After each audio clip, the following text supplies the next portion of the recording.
Assalamualaikum warahmatullahi wabarakatuh. Sebelumnya perkenalkan, nama saya Rahmat Jayadi dengan NPMG 1B021053 dari Prodi Teknik Sipil Fakultas Teknik. Di sini saya akan menjelaskan sedikit materi mengenai pokok-pokok ajaran Islam, itu mengenai rukun iman dan Islam. Yang mana yang pertama itu prinsip-prinsip rukun iman, itu pada pokok ajaran Islam tentang iman, beriman kepada Allah Subhanahu wa taala, artinya meyakini Dia sebagai Tuhan semesta alam. Juga yakin ada kebenaran-kebenaran pada malaikat Allah, waktunya atau kita-kita Allah, para rasulnya, hari akhir, dan takdir Allah Subhanahu wa taala bagi setiap manusia, dan kebenaran atas semua itu harus diikuti dengan tindakan nyata sebagai pengalaman atas keimanan tersebut. Dan kedua itu ciri orang beriman dalam Al-Quran, yaitu pertama takut pada Allah, yang mana ketakutan pada Allah adalah ciri-ciri orang beriman yang pada akhirnya menuntun mereka untuk menghindari hal-hal yang dilarang agama dan melakoni segala perintahnya. Dan kedua itu sholat dengan khusyuk. Khusyuk artinya kondisi dengan hati dan pikiran yang hanya tertuju pada Allah Subhanahu wa taala. Ini adalah hal yang sangat penting diwujudkan saat sedang menghadap Allah, terutama saat sholat dan berzikir. Dan ketiga, menjauhkan diri dari hal yang sia-sia, seperti yang tertuang dalam hadis yang diriwayatkan oleh hadis riwayat At-Tirmizi, bahwa di antara tanda bagusnya keislaman seorang adalah dia meninggalkan apa-apa yang tidak berguna baginya. Kepada umatnya, Islam memerintahkan mereka buat melakukan aktivitas yang mereka nilai kebaikan dan tak melakukan hal-hal yang tak bermakna dan membawa mudarat.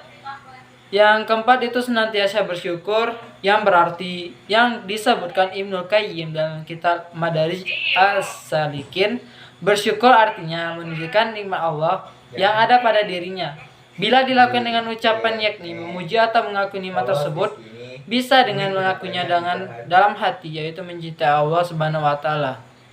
Dan kelima itu berakhlak baik. Mereka yang beriman akan meneladani sifat-sifat Rasulullah, sehingga tak akan nampak akhlak yang buruk pada dalam diri mereka. Dan keenam itu sabar, yang biasa dikutip dari Wasatiyah. Sabar dan iman adalah suatu satuan yang tak boleh dipisahkan. Yang pada suatu ayat Allah berfirman bahwa ikrar iman seseorang akan diuji dengan mendatangkan suatu cobaan untuk mengujinya. Dan ketujuh yaitu menjadikan Rasul sebagai teladan. Meneladani Rasulullah SAW adalah salah satu ciri orang beriman. Dan ke-8, senang mendengar bacaan Al-Quran, yaitu mendengarkan bacaan Al-Quran adalah salah satu yang baik untuk menghibur perasaan sedih, menenangkan jiwa yang gelisah, dan meluluhkan hati yang keras, serta mendatangkan petunjuk dari Allah. Yaitu ketiga fungsi keimanan dalam kehidupan. Yang pertama, mendekatkan diri pada Allah, dan kedua, mendekatkan ridha dari Allah, dan ketiga, membuat diri kita termotivasi untuk mempersiapkan bekal buat di hari akhir nanti. Dan keempat, membuat selalu ikhlas dan tawakal atas semata dari Allah. Dan kelima, tidak mudah terjerumus dan kejahatan dan perbuatan maksiat. Dan keenam, membawa keberkahan di langit dan bumi. Dan tujuh, memberikan ketenangan dalam jiwa. Dan 8, dijanjikan dalam mendapatkan surga.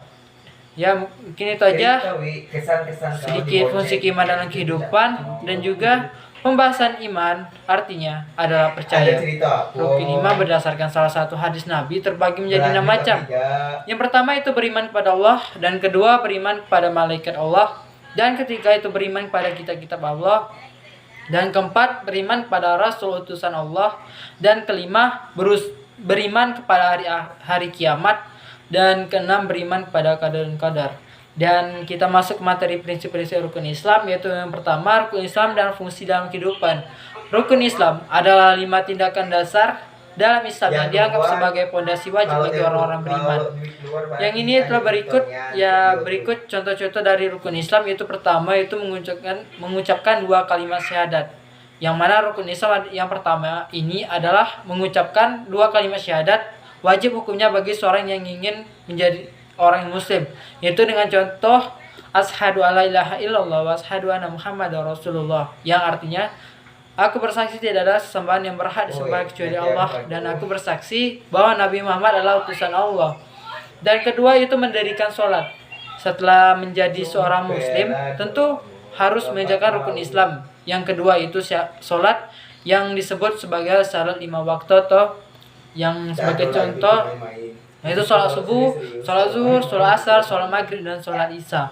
Dan ketiga yaitu berpuasa di bulan Ramadan. Ya seperti kita tahu setiap musim diwajibkan berpuasa selama 1 bulan penuh di bulan Ramadan yang memiliki tujuan untuk mencapai ketakwaan pada Allah Subhanahu wa taala dan serta melatih kita kesabaran dan yang menumbuhkan rasa empati sehingga kita terdorong hati kita untuk membantu orang yang kurang mampu. Dan keempat itu menunaikan zakat. Zakat merupakan kewajiban yang dikeluarkan pada harta orang yang memiliki kelebihan. Dan zakat itu ada beberapa jenis yaitu zakat fitrah yang dikeluarkan pada bulan Ramadan dan zakat mal yaitu zakat yang dikeluarkan pada hasil niaga atau penghasilan. Yang kelima itu pergi haji bila mampu, yang mana pergi haji ke Mekah adalah kewajiban muslim yang mampu secara fisik dan finansial. Dan kedua itu pokok ajaran Islam tentang ihsan serta hubungannya. Ihsan atau kesempurnaan atau terbaik adalah seseorang yang menyembah Allah seolah-olah ia melihatnya, dan jika ia tidak mampu membayangkan melihatnya, maka orang tersebut membayangkan bahwa sesungguhnya Allah melihat perbuatannya. Ihsan adalah lawan dari isaah atau perbuatan kejelekan, yaitu seorang manusia mencurahkan kebaikan dan menahan diri untuk tidak mengganggu orang lain. Dan ketiga, hubungan antara iman, ilmu, dan iman, ilmu, dan amal. Dalam Islam, antara iman, ilmu, dan amal terdapat hubungan yang terintegrasi ke dalam agama Islam. Islam adalah agama wahyu yang mengatur sistem kehidupan. Dalam agama Islam tergabung 3 lingkup yaitu akidah, syariah, dan akhlak. Yaitu pertama, hubungan iman dan ilmu. Yang beriman berarti meyakini kebenaran Allah Subhanahu wa taala dan Rasulullah Shallallahu alaihi wasallam serta dengan penuh ketaatan menjalankan ajaran tersebut untuk dapat menjalankan perintah Allah Subhanahu wa taala dan Rasul. Dan kedua yaitu hubungan iman dan amal. Amal soleh merupakan wujud dari keimanan seseorang. Artinya, orang yang beriman pada Allah Subhanahu wa taala harus menampakkan keimanannya dalam bentuk amal soleh. Iman dan amal soleh ibarat 2 sisi mata uang yang tidak dapat dipisahkan. Mereka bersatu padu dalam suatu bentuk yang menyebabkan ia disebut mata uang. Iman tanpa amal soleh juga dapat diibaratkan pohon tanpa buah. Dan ketiga yaitu hubungan amal dan ilmu. Hubungan ilmu dan amal dapat difokuskan pada 2 hal. Pertama itu adalah pemimpin dan pembimbing amal perbuatan. Amal boleh lurus dan perkembangan bila didasari dengan ilmu. Dalam semua aspek, mungkin kegiatan manusia harus disertai dengan ilmu baik itu yang serupa amal ibadah atau amal perbuatan lainnya. Ya mungkin itu saja sedikit materi dari saya mengenai pokok-pokok ajaran Islam, yaitu mengenai rukun Islam dan rukun iman. Kurang lebihnya saya mohon maaf pada Allah, saya mohon ampun. Saya akhiri. Wassalamualaikum warahmatullahi wabarakatuh.